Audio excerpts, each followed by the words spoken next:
नमस्कार दोस्तों, आपके अपने चैनल स्टोरी मैगजीन में आपका स्वागत है। उम्मीद करती हूँ कि आप सब खैरियत से होंगे। तो चलिए बिना वक्त गंवाए कहानी शुरू करते हैं। एक बुद्धिमान राजा था। उसका काफी बड़ा साम्राज्य था। उसके राज्य में प्रजा हर तरह से खुशहाल थी। राजा को अपने उत्तराधिकारी की तलाश थी। उसके 3 बेटे थे। राजा इस पुरानी परंपरा को नहीं निभाना चाहता था कि सबसे बड़े बेटे को ही गद्दी पर बिठाया जाए। वह सबसे बुद्धिमान और काबिल बेटे को सत्ता सौंपना चाहता था। इसलिए राजा ने उत्तराधिकारी के लिए तीनों की परीक्षा लेने का फैसला किया। राजा ने तीनों बेटों को अलग अलग दिशाओं में भेजा।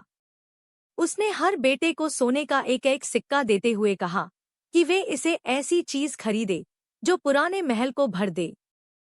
पहले बेटे ने सोचा कि पिता तो सठिया चुके हैं। इस थोड़े से पैसे से इस महल को किसी चीज से कैसे भरा जा सकता है। इसलिए वह एक मैखाने में गया, शराब पी और सारा पैसा खर्च डाला। राजा के दूसरे बेटे ने इससे भी आगे सोचा।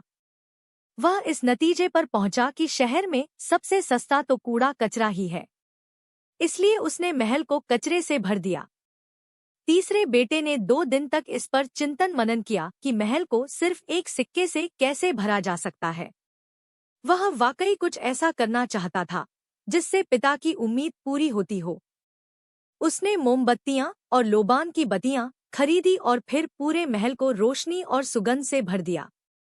इस तीसरे बेटे की बुद्धिमानी से खुश होकर राजा ने उसे अपना उत्तराधिकारी बनाया।